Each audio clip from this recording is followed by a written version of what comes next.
I blinked open my eyes. Whoa, my head felt dizzy. And, why was I covered in scratches? My mind was totally blank.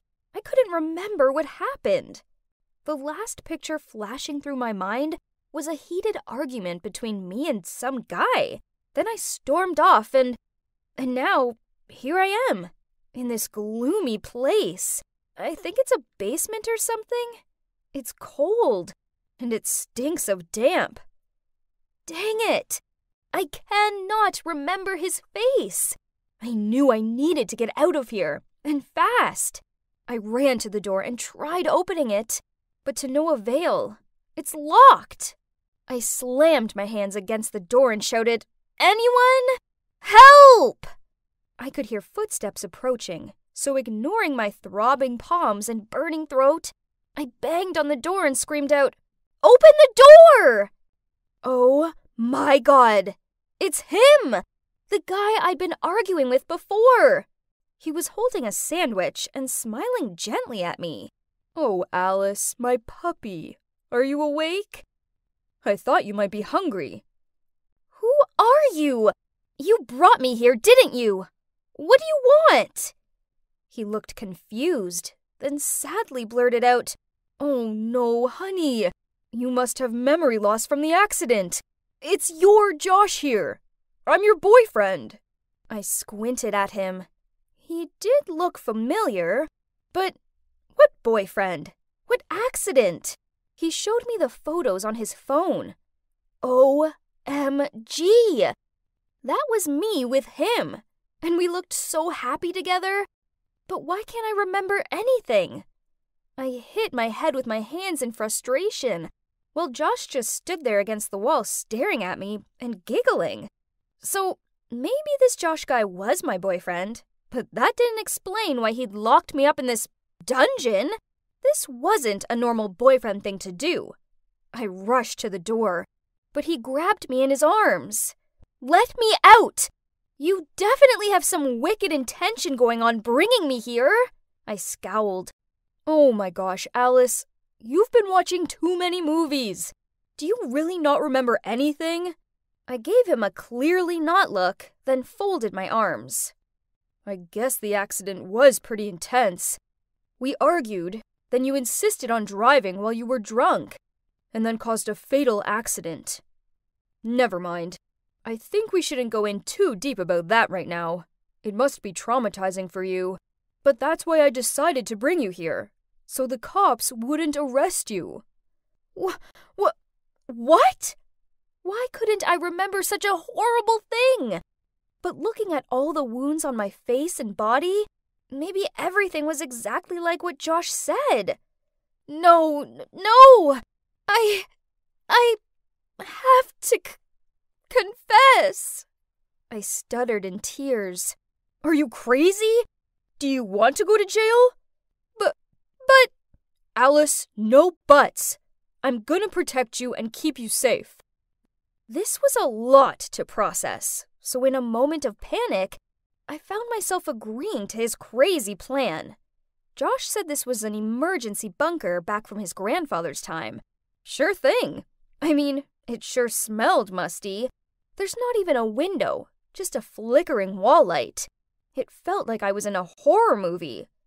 Josh also told me that he'd taken my phone off me, so the cops wouldn't be able to trace it and arrest us both. And that's it. Every morning, noon, and night, Josh would bring me food and talk to me about his day. "Puppy, I'm home." Puppy? Oh, it sounded cute at first, but I soon became allergic to that word. "Hey, puppy, eat this. Puppy this, puppy that. Puppy, puppy, puppy." I was so fed up with the word puppy that at times I actually thought I was nothing more than a pet to him. Then each night, he insisted on rubbing my back so I'd fall asleep more easily. Sounds nice, right? But no, it wasn't. He rubbed it really hard, and when I asked him to stop, he just laughed. Obviously, he wasn't doing it to make me feel better, but regarded it as a pastime. Ugh! And that's not all. A few times, I'd wake up to see him sitting there, staring at me with this gummy grin on his face. Then, when I checked my hair, I saw that he'd tied loads of these dumb little bows in it. "Are you crazy? I'm not a kid!" I grumbled while pulling and throwing all those dumb things out of my head. "But puppy, they look so cute. Tom always liked them." I glared at him. Didn't bother saying anything anymore. Oh, and FYI, yes, Tom's his old dog's name.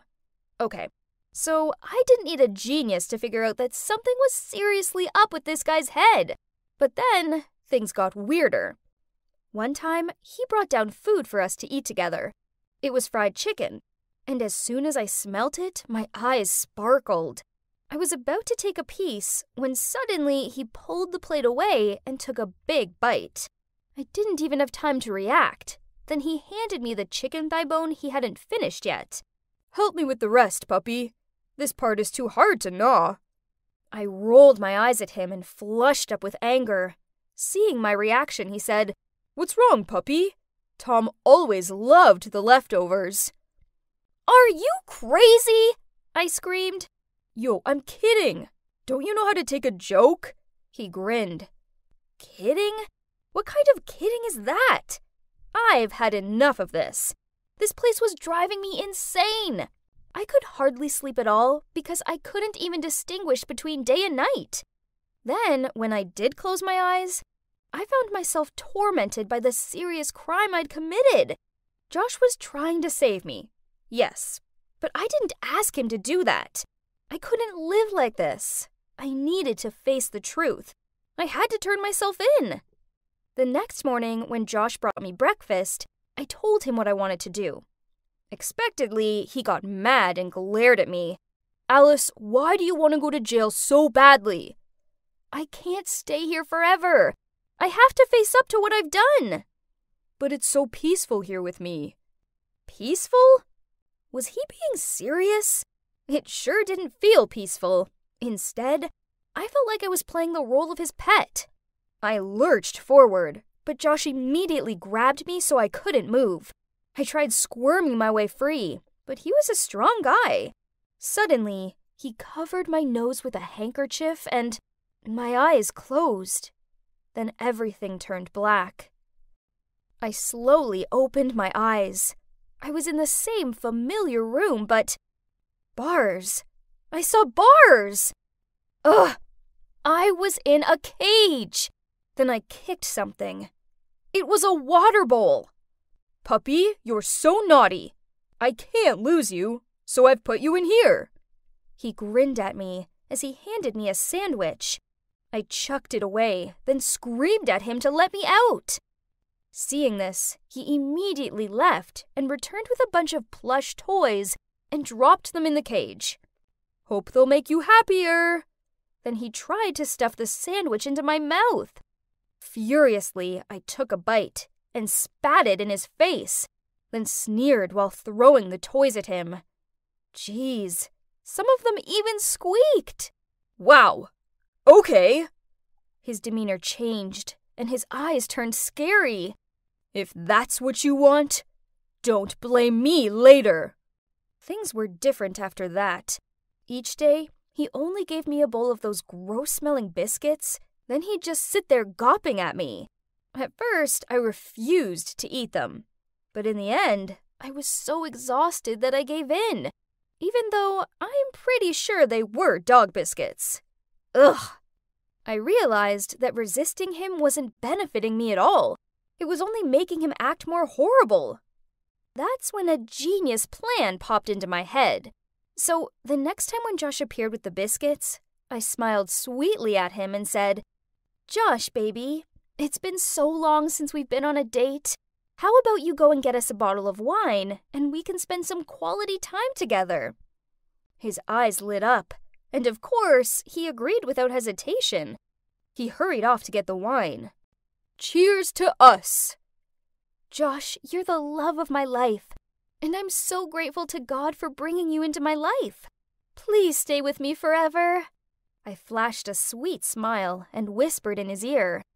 Every time he took a sip of wine, I fluttered my eyelashes at him as I refilled his glass.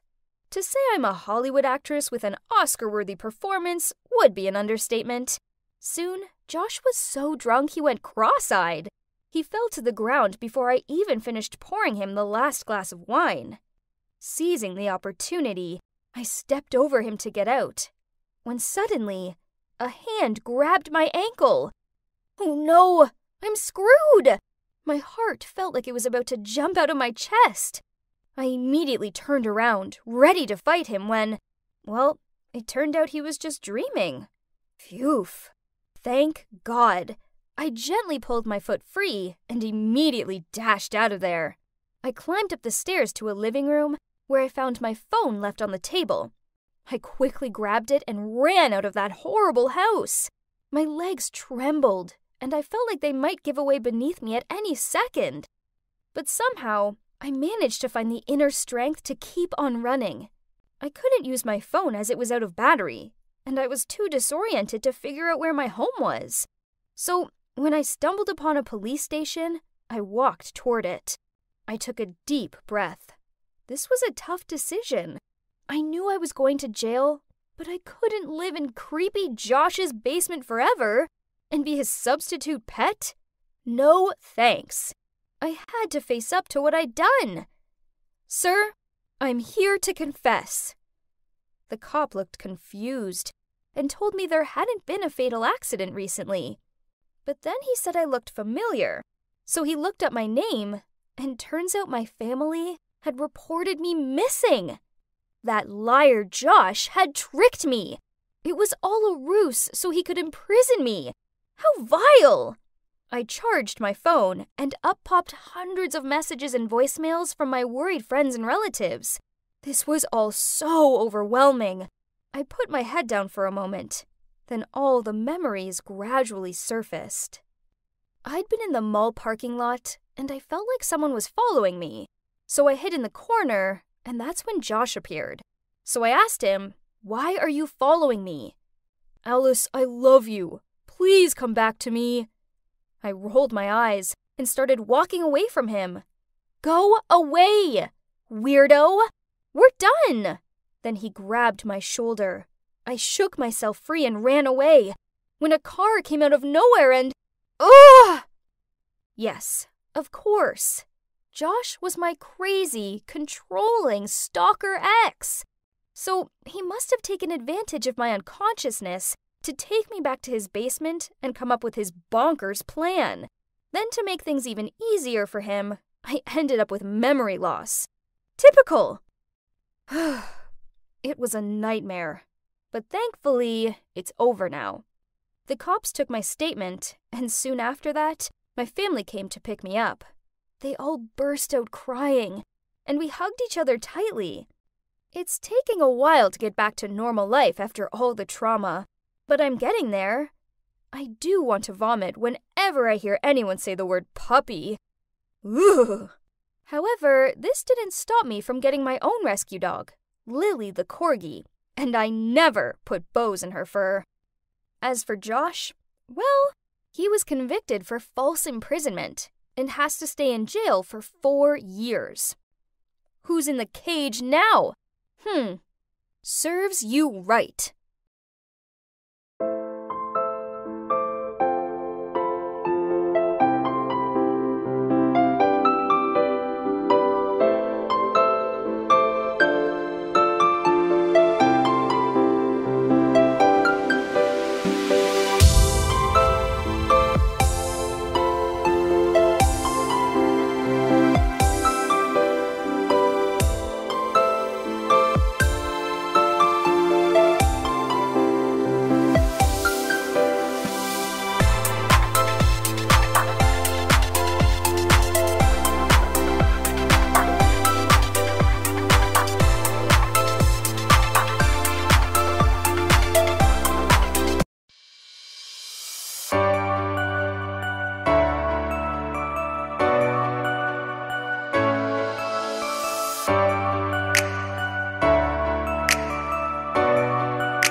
Bye.